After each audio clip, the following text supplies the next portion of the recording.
When my sister Danielle Campbell and I are born, our parents hire an astrologer to read our futures. The astrologer says, Danielle will develop severe depression because of my success.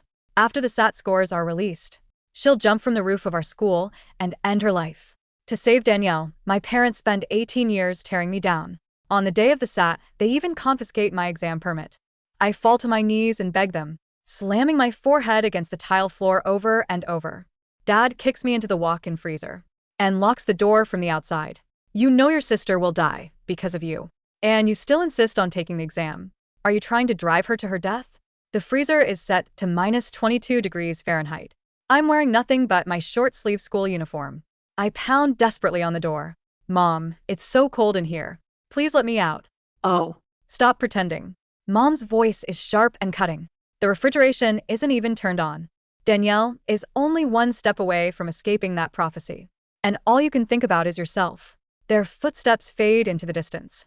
Blood keeps streaming from the wound on my forehead, soaking into my uniform before turning ice cold. I curl up in the corner. Little by little, my body grows stiff. My limbs felt as heavy as lead. The thick door. I heard my older sister Danielle Campbell's voice. Mom, Dad, please just let Sophie out. She has excellent grades, and you can't let this ruin her. Saturday. Shut up. My mom, Marie Edwards, snapped. Her voice sharp and frantic. How could you still defend her at a time like this? Have you forgotten the year she scored first place and rubbed it in your face? I knew what Mom was talking about. I was 10 years old then. I had scored full marks on my math test, beating Danielle by 20 points. When I ran home waving my test paper, my face was flushed with excitement as I shrieked, I'm better than Danielle. Danielle's eyes immediately turned red-rimmed when she heard. Mom broke down in panicked tears, while my dad, Thomas Campbell, rushed over and slapped me so hard that he knocked me onto the floor. Blood dripped from my nose, staining the perfect score on my test paper. That night, I was locked in the freezer to reflect on my actions, and I had lost all sensation in my hands and feet. By the time they let me out the next morning, Sophie has always been calculative and manipulative, Mom said coldly. She knew what the astrologer predicted, yet she still came home flaunting her perfect score. She must have done it on purpose. I leaned against the door, too weak to even shake my head. That's not true, Mom. I was just 10 years old, a child who yearned for your praise. I understand that you're terrified of losing Danielle, but why do you have to treat me like an enemy? I'm your daughter, too. I murmured to myself. I pounded on the door over and over, hoping to remind them that they had forgotten to turn off the cooling system. But I'm older now, Mom. Danielle pleaded in a genuinely concerned voice. I'm not that fragile anymore. There's no way I'd fall apart just because Sophie is better than me. What if that astrologer was wrong? You can't just lock her away because of that. Dad immediately cut her off. Enough, Danielle. We can't let you take that risk. With that, he turned toward the freezer door, his tone softening into something solemn and earnest. We're doing this for the sake of this family. Sophie Campbell, you wouldn't want to see Danielle jump off a building because of you, would you? Just behave and stay in there. This will all be over after Danielle finishes her exams, okay? I couldn't say a single word. The freezing air had filled my lungs, and my chest hurt as if it were cracking apart from the cold. Gathering the last of my strength, I slammed my fist against the door one last time. Mom stormed over and kicked the door. What the hell is with this attitude, Sophie? Do you want me to teach you a lesson? With that, she opened the freezer door. The door finally cracked open, and a single ray of light seeped. And my heart seemed to leap into my throat. Was I going to be saved? Mrs. Campbell?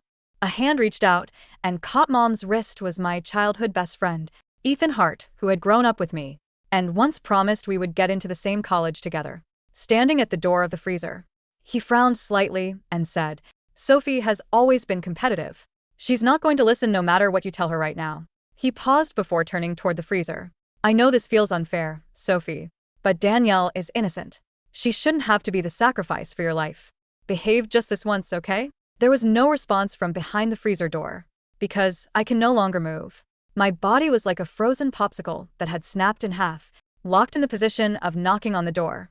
Blood from my forehead had glued my eyes shut, and the warm liquid had frozen solid across half of my face. I kept my eyes locked on the crack in the door. Please, Mom, open the door just a little more, and I'll be saved. But soon the light vanished. The door slammed shut once more, and I heard Ethan sigh softly on the other side. Don't worry, Sophie. Once Danielle gets through this safely, I'll convince your parents to let you repeat your senior year. We can still go to the same college together. The sound of footsteps faded away after everyone left the house, plunged into a dead silence. I remained frozen in that knocking position, no longer breathing. You were so close, Mom. You would have found me if you'd opened the door a little further. Floating in the void, I watched the group huddle around Danielle as they got into the car. Mom fixed Danielle's hair. Dad adjusted her seat and Ethan helped double-check her exam permit. All of them had relaxed smiles on their faces. And only I was left behind, locked away in the freezer, turning into a statue that would never speak again. Mom, Dad, you accurately predicted Danielle's death. What about me? My thoughts followed Danielle all the way to the exam hall, where everyone wrote furiously, scribbling across their papers, while only Danielle seemed restless, checking the clock over and over again. After the first day of exams, she returned to the hotel and immediately begged Mom and Dad to take her home. I'm still worried about Sophie. She barely ate last night and skipped breakfast this morning. We have to go back and check on her. Mom frowned. Why bother? She's only gone a day without food. How could that possibly be more important than your SAT? Danielle was so anxious that she burst into tears. She grabbed onto Mom's clothes, only to receive a harsh slap on the face. Mom's eyes were red-rimmed as she choked out. Your only job right now is to do well on your exams. Danielle. Otherwise, Sophie's sacrifice will be for nothing. While Danielle bit her lip hard, Mom continued, just stay here and focus on your exams. I'll go home to grab your thermal flask right now and check on Sophie while I'm there. Only then did Danielle sigh in relief. Mom made the quick drive back home. She walked into the living room, picked up the thermal flask from the coffee table, and walked over to the freezer door before softening her tone to say, I know you're upset, Sophie, but we're doing this to protect Danielle. Just hang in there a little longer. Once Danielle finishes her SAT, we'll go on a trip for a few days. I'll even buy you that figurine set you've always wanted, okay? When she couldn't hear a single response from behind the door, her expression darkened. Then she lowered her voice and muttered, when will you stop being so selfish, Sophie? Are we supposed to stand by and watch Danielle die, just to satisfy your vanity? How could you be so cruel? She banged against the door heavily as she spoke. Suddenly, her hand froze midair. Then she frowned and murmured, why is it so cold? With that, she turned the doorknob once again. The door opened a crack to reveal a corner of my school uniform. Just then, Dad called Mom and asked, why aren't you back yet? Danielle is waiting for her water. Mom hesitated for 2 seconds before releasing the doorknob. I'm dealing with you after the exams, she muttered before returning to leave in the freezer. My lifeless body remained leaning against the door, while my hand was frozen mid-knock. I floated in the air and watched her walk away in despair. You were just a single turn away, Mom. If you just turned around, you would have found my body. That night, Danielle texted me immediately, after learning that I was still locked in the freezer. Sophie, Mom said the key is hidden under the doormat. Hurry up, unlock the door, and get something to eat. I left some food for you in the kitchen. You've had a sensitive stomach lately, so make sure to heat it up before you eat. Danielle always remembered that I had severe stomach issues. Over the years, whenever I was locked in the freezer, she would always find a way to get me food. She had even placed a teddy bear in the freezer and hid snacks inside its plump, chubby belly, just for me. Floating in the air, I looked at the teddy bear and noticed that its stomach was stuffed full. Danielle had hidden food for me in advance, but unfortunately, I would never be able to eat it again. The next morning, Danielle checked her phone the moment she woke up. When she noticed that I still hadn't replied, she frantically ran to Mom. I texted Sophie to tell her where the key is, but she hasn't answered. Do you think she left her phone somewhere? You have a security camera installed in the freezer, don't you, Mom? Please let me check on her. Mom frowned. Sophie is calculating. She must be doing it on purpose, just to make you worry. Still, she pulled out her phone and opened the security camera app, loading the freezer's live feed onto the screen. On the screen, I was seen with my back to the camera. Danielle immediately leaned in and yelled, Sophie, the key is right under the mat, and there's food in the kitchen, so just heat it up. Please don't starve. When I didn't respond, Mom frowned and chimed in. If you finally come to your senses, get out of there and eat. Stop making Danielle worry. Yet I remained motionless with my back still facing the camera. Danielle panicked and pressed her face closer to the screen. Sophie, are you sick? Please just turn around so I can look at you, okay? Even Mom's expression changed. She immediately zoomed in on the feed and noticed that I was curled up tightly in the corner, under the dim, bleak lighting. I was shaped like a frozen shrimp. She stared at the feed for 2 seconds, before sighing in relief and letting out a cold laugh. You're pulling this stunt again, aren't you? As a kid, I used to pull such tricks all the time just to grab her attention. She automatically assumed I was doing it again. We've told you where the key is, Sophie. If you have even a shred of conscience, get out of there right now and don't ruin Danielle's exams. That she locked her screen and tossed the phone aside. I smiled bitterly. Mom. If you just looked for 3 more seconds or zoomed in a little more, you would have noticed that my chest wasn't moving at all. You were so close to realizing that I was dead. When the final exam ended, Danielle was the first candidate to sprint out of the exam hall. Mom. Dad, I did really well. I'm going to be okay. Let's go home and share the good news with Sophie right now. Dad nodded as he started his car. His eyes turned red-rimmed. Great. Now that it's all over, let's go home. Sophie had been home alone for 2 days. She'd probably had enough time to clear her head and think things through. We'll pick her up and visit the chapel to pray as a family. Sitting in the passenger seat, Mom couldn't stop crying. I admit that I was far too harsh on Sophie. As long as she's willing to mend her ways, she'll get whatever Danielle gets from now on. Hovering above them, I forced a smile that looked worse than a crying face. Mom, Dad, I've waited 18 years for this day. But what a pity I'll never get to experience it.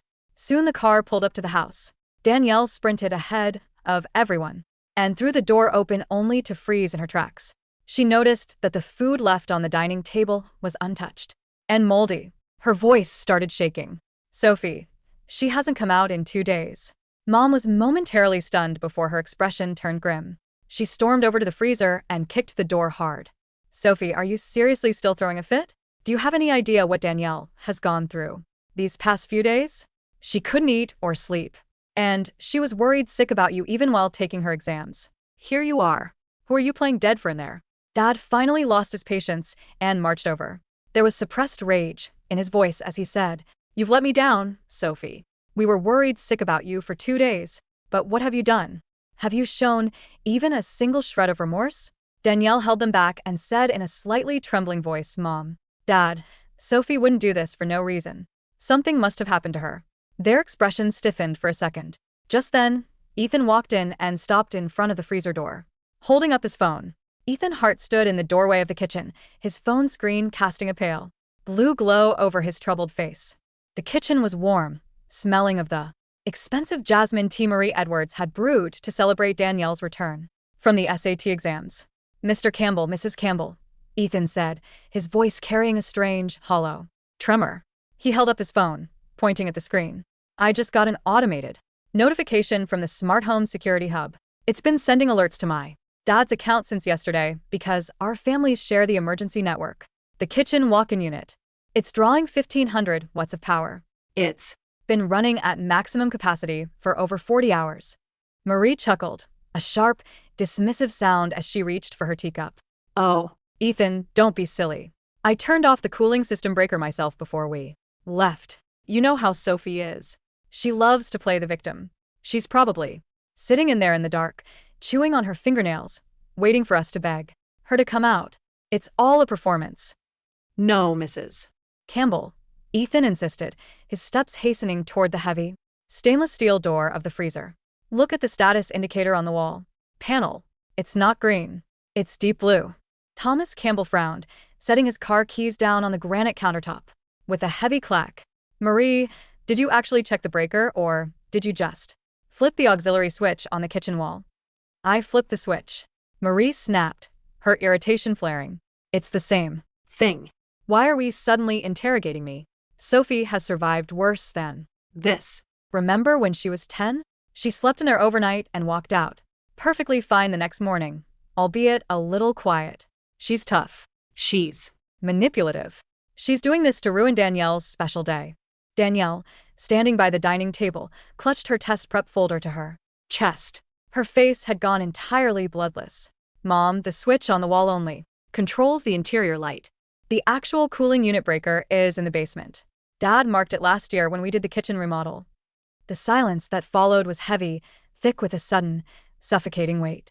Thomas stepped forward, his leather shoes clicking against the hardwood floor. Then, transitioning to the cold tile of the kitchen, he reached out and grabbed the heavy chrome handle of the walk-in freezer. He pulled. The door didn't budge. "It stuck," Thomas muttered, his brow furrowing. He pulled harder, his shoulder tensing. The seal, it's frozen shut. There's a vacuum lock. Let me help, Ethan said, his voice cracking. Together, the two men threw their weight against the handle. With a sickening, wet tear, the rubber gasket separated from the steel frame. A plume of thick, white, sub-zero vapor rolled out of the gap, immediately spilling over the warm kitchen tiles like dry ice at a theatrical show. The temperature in the kitchen plummeted instantly. The air grew so cold so quickly that Marie's jasmine tea stopped steaming, the vapor condensing into a dull, flat mist. Marie took a step back, her hand flying to her mouth. What? Why is it so Cold. Thomas threw the door fully open. Floating just beneath the ceiling, I watched them. I watched the way the white fog swirled around their legs. I watched the way the light from the kitchen finally broke into the dark, frozen tomb where my body had spent the last 2 days. My body was still there. I was curled into a tight, defensive ball in the far corner, my knees tucked against my chest, my arms wrapped around myself in a futile, final attempt to preserve heat. My school uniform, the short-sleeved white shirt and blue-pleated skirt, was frozen solid, stiff as cardboard. The blood that had streamed from my forehead from where I had begged them, slamming my head against the floor, had frozen into a dark, thick, obsidian crust that covered the left side of my face, gluing my left eyelid shut. My right eye was half open, a dull, milky film, covering the pupil, staring blankly at the crack of the door. My hands, which had pounded on the metal door until the knuckles split, were blue-black. They were locked in a rigid claw-like shape, forever grasping at an exit that would never open. Sophie, Danielle whispered.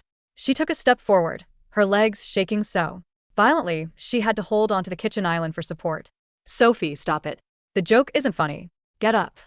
She's pretending, Marie stammered, though her voice had lost all its sharp authority. She took a hesitant step into the freezer, her breath turning into thick clouds of white steam. Sophie Campbell, get up right now. Your sister did well on her exams. The prophecy is averted. You can stop this ridiculous tantrum. Marie reached down and grabbed my shoulder to pull me up, but my body didn't move like a living person's. It was a single, solid block of ice. When Marie pulled, my entire rigid form tilted sideways, my frozen head striking the metal floor with a dull, hollow clack, the sound of solid ice hitting steel. A small, frozen piece of my school uniform's collar snapped off in Marie's hand, shattering on the floor like a piece of cheap glass. Marie screamed. She dropped the scrap of fabric and stumbled backward, tripping over her own feet and falling hard onto the kitchen floor. She scrambled away on her hands and knees, her eyes wide with a terror so pure it looked like madness. Thomas, she's cold. She's like stone, Marie shrieked, her voice reaching a pitch that scratched at the throat. Why is she so hard? Why won't she move? Thomas knelt down, his hands trembling as he reached for my wrist to find a pulse. But there was no wrist to press. My skin was frozen solid, the flesh stiff and unresponsive. When his fingers touched my icy skin, the sheer, biting cold of my corpse transferred to his hand, causing him to flinch back as if he had been burned. No, Thomas whispered, his face turning a sickly shade of gray. No. Ethan stood paralyzed in the doorway. He looked at my frozen face, then down at his phone, which was still displaying the smart home temperature reading. Interior temperature, minus 22 degrees Fahrenheit. He looked at the small teddy bear sitting on the shelf just above my head. The one Danielle had hidden snacks inside. The teddy bear's plush fur was covered in a delicate layer of white frost, its glass eyes glittering in the light of the kitchen. Sophie. Ethan choked out, a single tear spilling over his cheek and instantly freezing as he stepped closer into the sub-zero air. I told you. I'd help you repeat your senior year. I told you we'd go to college together. Why didn't you just wait? Floating above them, I wanted to laugh. I wanted to scream. I did wait, Ethan, I thought, though no sound came from my spectral form. I waited for hours. I screamed for you. I screamed for Mom. I screamed for Dad. But you all walked away. You told me to behave. You told me Danielle's life was worth more than mine. The sirens arrived 20 minutes later, their red and blue lights flashing against the pristine white siding of our suburban home. The paramedics didn't even bring a stretcher into the house. They took one look at the walk-in freezer, felt the draft of sub-zero air pouring into the hallway, and called for the coroner. 2 police officers, their heavy boots thudding against the floor, escorted Thomas and Marie into the living room. Danielle sat on the bottom step of the staircase, her head buried in her knees, her entire body shaking with silent, violent sobs. Ethan stood by the window, staring out at the driveway, his hands shoved deep into his pockets as if he could hide the guilt staining his fingers. "We need to understand what happened here," Detective Vance said, his voice flat and professional as he stood in the center of the living room. He held a small notepad, his eyes scanning the luxurious decor, the framed family portraits on the mantelpiece, portraits that only featured Thomas, Marie, and Danielle. "I was conspicuously absent from every single one, save for a tiny, faded school photo, tucked behind a vase of lilies. It was an accident," Thomas said quickly, his voice raspy. He was rubbing his hands together, trying to warm them, though the cold seemed to have settled deep into his bones. "A terrible, tragic accident. Sophie, she was playing a game. She locked herself in. She's always been a difficult child, very attention-seeking." "An accident?" Detective Vance raised an eyebrow, looking down at his notes. "The lock on that walk-in freezer is an old-fashioned commercial latch. It can only be locked from the outside. There is a safety release plunger on the inside, but according to our initial inspection, the plunger has been sheared off. It was broken from the outside, Mr. Campbell. And the cooling system breaker in your basement was switched on." Marie sat on the sofa, her hair disheveled, her eyes bloodshot. "She did it too. Herself. She must have broken it. She wanted to frame us. She's always hated Danielle. Ever since the astrologer told us about the prophecy, Sophie has been trying to destroy this family." The detective stopped writing. He slowly lowered his pen, his eyes narrowing as he stared at Marie. "An astrologer? A prophecy? Don't listen to her. She's hysterical," Thomas interrupted, his voice rising in panic.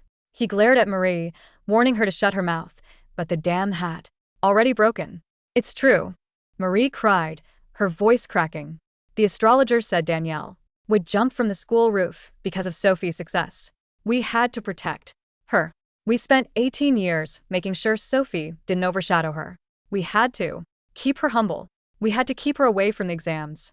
If she took the SATs, she would have gotten a perfect score, and Danielle would have died." Detective Vance stared at them in utter disbelief. He looked at the wealthy, respectable couple, then at the teenage girl sobbing on the stairs, and finally at Ethan, who was staring at the floor, unable to meet anyone's eyes. "So," Vance said, his voice dropping into a dangerous, quiet register. "To prevent a prophecy from a street corner fortune teller, you locked your 17-year-old daughter in a sub-zero freezer for 2 days during the most important exam of her life. We didn't know the cooling was on," Thomas shouted, his hands slamming onto the coffee table. "We thought it was off. We just wanted to keep her contained until the exams were over. It was only supposed to be a temporary measure." "She was crying, Mr. Campbell," Ethan whispered from the window. Everyone turned to look at him. Ethan's voice was barely a murmur, but in the silent house, it sounded like a thunderclap. "When we left for the exam hall, she was pounding on the door. She said, 'Mom, it's so cold in here. Please let me out.' And Mrs. Campbell told her to stop pretending." I believed her. I thought Sophie was just trying to get attention. I told her to behave. I told her we'd go to college together. Later." Ethan covered his face with his hands, his shoulders shaking. "I heard her. We all heard her. We knew she was in there, and we left anyway." Danielle slowly raised her head from her knees. Her eyes were swollen, her face streaked with tears and dirt. "Mom, you told me the key was under the mat. You told me she was fine. You said she was just being stubborn." "She was," Marie pleaded, reaching out to touch Danielle's knee. But Danielle flinched away as if her mother's hand were a hot iron. "Danielle, sweetheart, we did it for you. Everything we did was to keep you safe. If we hadn't locked her away, she would have taken your future. She would have pushed you off that roof. But she's dead." Danielle shrieked, her voice echoing through the high ceilings of the house. "Sophie is dead. She froze to death while I was writing about coordinate geometry. How is that keeping me safe? How am I supposed to live with this?" I floated beside Danielle, my ghostly fingers hovering just millimeters above her shoulder. I wanted to comfort her, but my touch was nothing but a passing draft, a slight chill that made her shiver and pull her cardigan tighter around herself. I don't hate you, Danielle, I whispered to the empty air. I never did. I only wanted them to love me, too. The autopsy report was released 3 days later. Because of the high-profile nature of the case and the sheer horror of the circumstances, the local media had caught wind of the story. The headlines were, "Savage. The frozen prodigy. Parents lock academic star in freezer to save sister from prophecy. The -22 degrees Fahrenheit tomb. How a family's superstition killed their own daughter."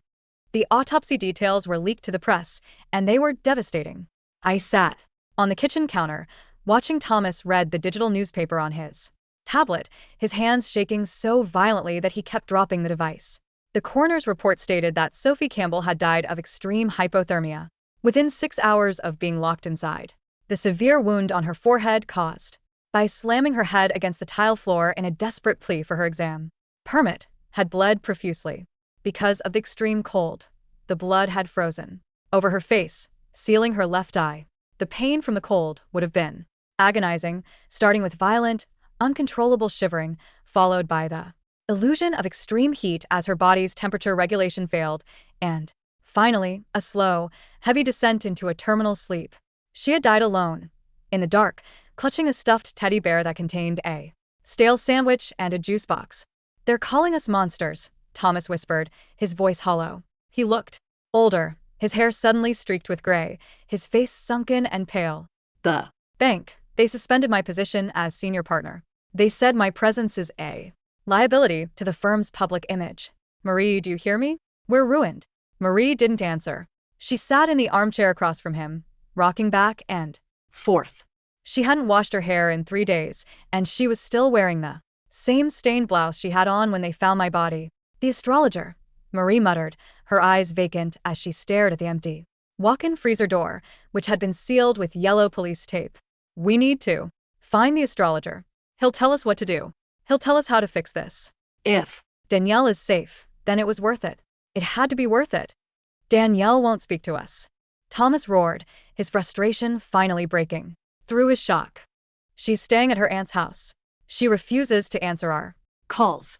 And the police? The district attorney is preparing a bill of indictment. They're charging us with first-degree manslaughter and unlawful imprisonment. We're going to prison, Marie." "But the prophecy," Marie whispered, her voice shrinking into a childlike whimper. "We saved her. We saved our baby." Just then, the front door opened, and the heavy thud of footsteps echoed in the hallway. It wasn't Danielle. It was Ethan. He looked terrible. His eyes were surrounded by dark, bruised circles, his clothes wrinkled and disheveled. He held a thick manila envelope in his hand. "Ethan," Thomas said, standing up, a desperate glint of hope in his eyes. "Have you talked to Danielle? Is she okay? Can you talk to her for us?" Ethan didn't look at Thomas. He walked straight to the dining table and dropped the envelope onto the polished wood. "The SAT scores were released early this morning," Ethan said, his voice flat, devoid of any emotion. "The school guidance counselor sent them over because of the circumstances. They thought we should know." Marie scrambled up from the chair, her frantic hands tearing open the envelope. "Did she do well? Did she pass? Tell me she got a perfect score. Tell me she beat Sophie's ghost." She pulled out the official score report. I floated over her shoulder, looking down at the paper. "Danielle Campbell, SAT total score, 980. It was a mediocre score, a below-average score. It was a score that wouldn't even get her into the local state college, let alone the Ivy League institutions that Marie and Thomas had dreamed of." Beneath Danielle's score, there was another sheet of paper. It was a letter from the college board, addressed to Sophie Campbell. Because Sophie had registered for the exam and had scored in the 99th percentile on all her practice exams and preliminary SATs, the school had received her honorary academic recognition. Even without taking the final test, her prior academic portfolio had earned her a full scholarship offer from Harvard University, contingent on her final enrollment.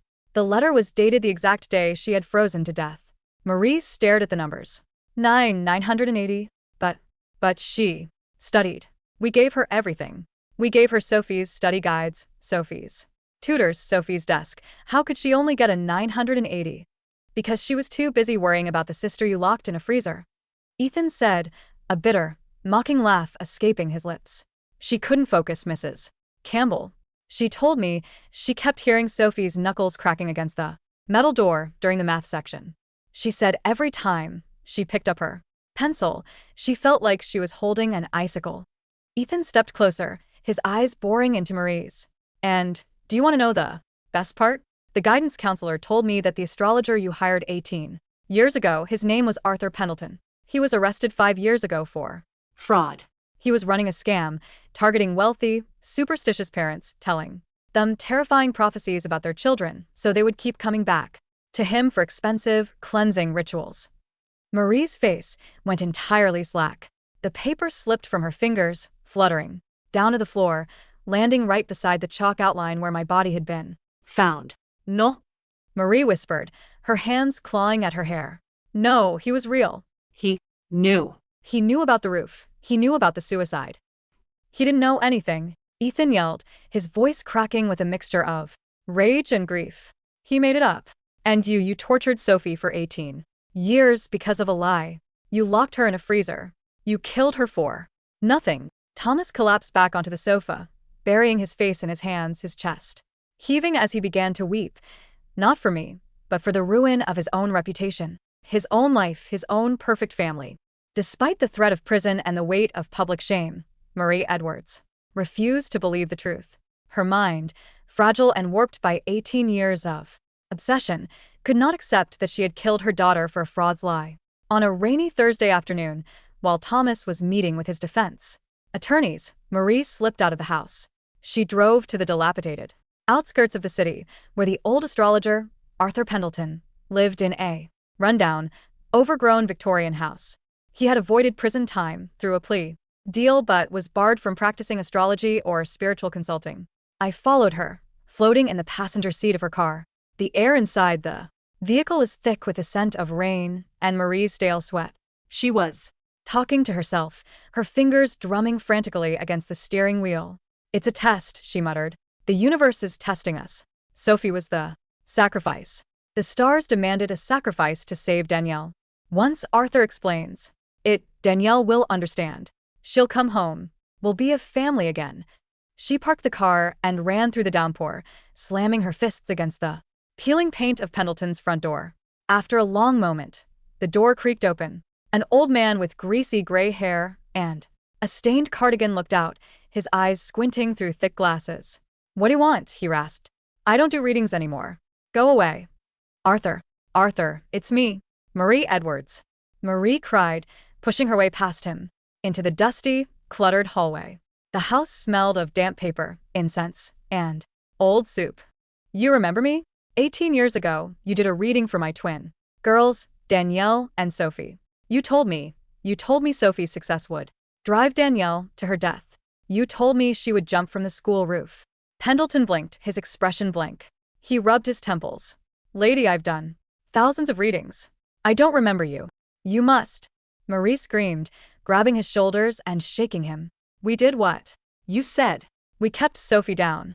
We took her books. We locked her away. We made sure she never shone brighter than Danielle. And on the day of the SATs, we locked her in our walk-in freezer to keep her from taking the exam. She died in there, Arthur. She froze to death. The old man stiffened. He stared at Marie, his eyes slowly widening as the horror of her words sank in. He pulled himself away from her grip, taking a step back. You locked your kid in a freezer because of a reading? He whispered, his voice trembling. Yes. To save Danielle. Marie pleaded, her hands clasped together in front of her chest. But Danielle only got a 980 on her SATs. She hates us now. She won't speak to us. The police are going to arrest us. Please, Arthur, look at the stars again. Tell me we did the right thing. Tell me Danielle is safe now. Tell me the prophecy is broken. Arthur Pendleton looked at Marie as if she were a rabid animal. A slow, sickening look of guilt and disgust washed over his face. You stupid, crazy woman, he whispered, his voice shaking. I didn't look at any stars for your kids. I was deep in debt to some very bad people 18 years ago.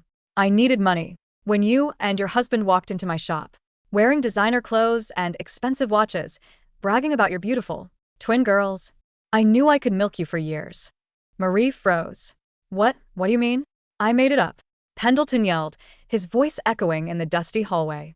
I Looked at your girls, and I saw one was naturally quieter, more observant, Sophie, and the other was louder, more sensitive, Danielle. I knew that. If I told you they would live happy lives, you'd never come back. But if I gave you a curse, a tragedy, you'd keep paying me for cleansing rituals and spiritual protection charts. I did it for the money. There was no prophecy. There was no alignment of the stars. Your daughter died for a scam. Marie stood frozen in the center of the room. I floated right in front of her, my ghostly face inches from hers. I watched the realization break over her like a slow-moving wave of acid. 18 years of cruelty. 18 years of locking me in dark rooms, throwing away my trophies, tearing up my drawings, slapping me for getting good grades, and finally, locking me in a freezer set to minus 22 degrees. All of it for a lie told by a desperate debtor in a stained cardigan. No. Marie whispered, a tiny, pathetic sound. No, you're lying. You're Trying to protect me from the truth. The stars don't lie. They don't. Get out of my house. Pendleton screamed, opening the front door and pointing to the rain-slicked street. Get out before I call the police myself. You're a Murder. Marie stumbled out into the rain, the downpour drenching her hair and face. Within seconds, she didn't walk back to her car. She walked aimlessly down the sidewalk, her hands clawing at her face, her chest heaving as she let out a long, blood-curdling shriek of pure, unadulterated madness. I stood in the rain, watching her walk away. I felt no pity. I felt nothing but the cold, empty silence that had become my home. The day of the SAT results press conference arrived. Because of the massive public interest, the school district had organized a memorial service for me on the school grounds. They had set up a small stage near the entrance, surrounded by white lilies, candles, and framed photos of me that my classmates had printed from my social media, photos my parents had never cared to look at. Danielle stood at the back of the crowd, wearing a black dress. She looked frail, her skin almost translucent. She hadn't slept in days. Ethan stood a few feet away from her, but they didn't speak.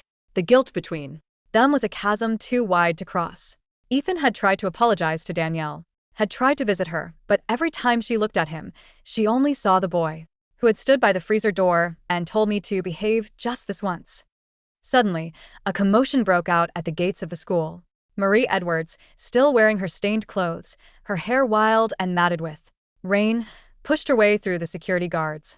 Behind her, Thomas Campbell followed, his suit rumpled, his eyes wild with desperation as he tried to pull his wife back. Marie, stop. The lawyers said to stay inside. Thomas hissed, but she threw his hand off. Sophie, Marie screamed, running toward the stage. She grabbed my framed photo from the altar, clutching it to her chest. Sophie, my baby, I know the truth. now. I know you were the good daughter. The astrologer was a fraud. He lied to us. The crowd of students and parents gasped, murmurs of disgust rippling through the audience. Marie turned to the crowd, her eyes wide and bloodshot. We did it to protect Danielle. We loved Danielle. But Danielle didn't even pass her exams. She's Nothing compared to you, Sophie. You were the genius. You got into Harvard. Please, Sophie, come back. Tell them we didn't mean to kill you. Tell them you forgive us. Danielle stared at her mother, her expression transitioning from shock to a deep, terrible hollow. She looked at Marie, who was weeping over my photo. She looked at Thomas, who was desperately trying to cover his face from the cameras of the local news reporters. She looked at Ethan, who had lowered his head in shame. And then she looked up at the school building, the school roof, the 3-story brick building where the astrologer had predicted she would jump. The astrologer said Danielle would jump from the roof of our school because of my success, I thought. Suddenly, the pieces of the puzzle fell into place. The prophecy hadn't been a prediction of some mystical, unavoidable fate. It was a self-fulfilling loop. By trying to prevent Danielle's suicide, Marie and Thomas had subjected me to 18 years of systematic torture. They had locked me in a freezer and killed me. And the weight of that murder, the realization that her sister's blood was the foundation of her entire life, was a burden Danielle could never carry. She wasn't going to jump because she was jealous of my success. She was going to jump because she could not live with the guilt of my death. Danielle, I screamed, my ghostly voice tearing through the void, though none of them could hear me. Daniele, no. Don't do it. Don't let them win.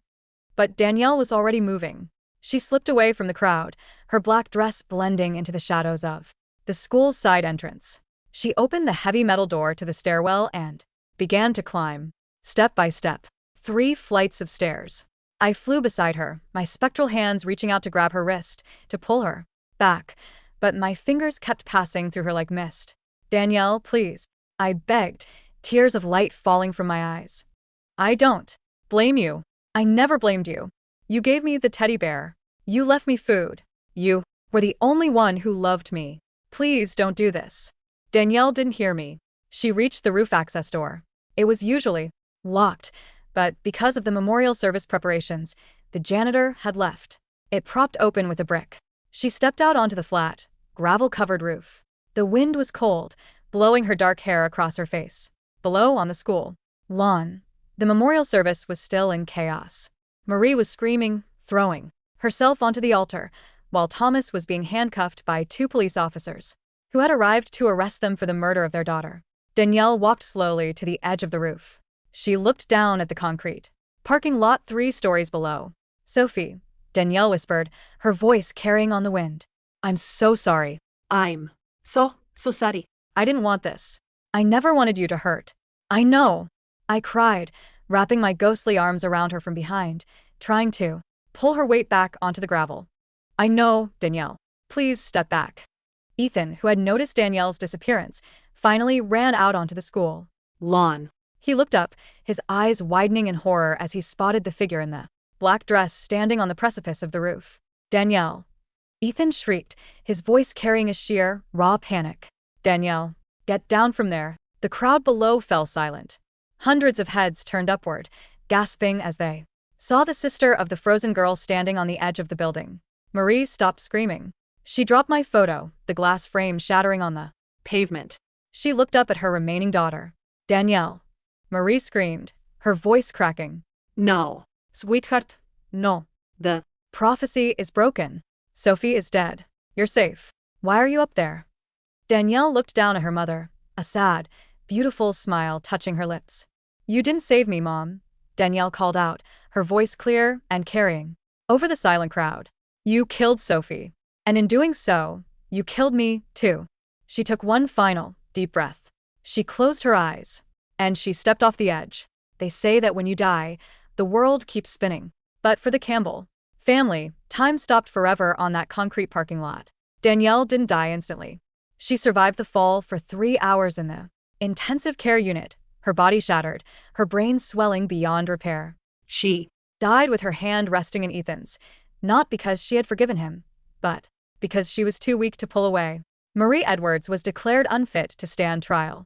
The shock of seeing both her daughters die within a week, one frozen by her own hand, the other shattered on the pavement, completely broke her mind. She was committed to a high-security psychiatric facility. I visited her once. She sat in a padded cell, wearing a thick, heavy winter coat despite the room being kept at a comfortable 72 degrees. She was shivering violently, her teeth chattering as she held a plastic cup of cold water. It's so cold in here, Marie whispered to the empty walls. Thomas, why is the freezer so cold? Tell Sophie to stop screaming. Tell her I'll buy her the figurine set. Just tell her to stop pounding on the door. Thomas Campbell was sentenced to 25 years in federal prison for first-degree manslaughter, child abuse, and conspiracy. He spent his days in a gray, concrete cell, his once expensive suits replaced by a rough orange jumpsuit. He had no visitors. His sister refused to speak to him, and his former colleagues had long erased his name from their firm's history. He was a man who had traded his daughter's life for a successful future, and ended up with neither. And Ethan Hart. Ethan didn't go to college. He withdrew his applications and took a job at a local warehouse, moving heavy crates in the cold storage section. Every day, he walked into a freezer set to sub-zero temperatures, wrapping his hands in heavy gloves, staring at the frost forming on his breath. He lived in a self-imposed prison of guilt, forever hearing the faint, rhythmic sound of knuckles pounding against a metal door. Floating high above the city, where the clouds were soft and the air was warm, I felt a gentle tug pulling me upward. The darkness of the void was fading, replaced by a soft, golden light that smelled of spring flowers and fresh grass. A place where there was no ice, no freezers, and no prophecies. Beside me, a figure materialized. It was Danielle. She was no longer wearing the black dress or the broken body of her final moments. She looked just as she had when we were 10 years old, laughing, her eyes bright and free of fear. "Are you ready to go, Sophie?" she asked, reaching out to hold my hand. Her hand was warm, so beautifully warm. I looked down at the earth one last time. I saw the empty house, the locked freezer, the broken glass of my photo frame lying in the rain. "Yes," I whispered, squeezing her hand.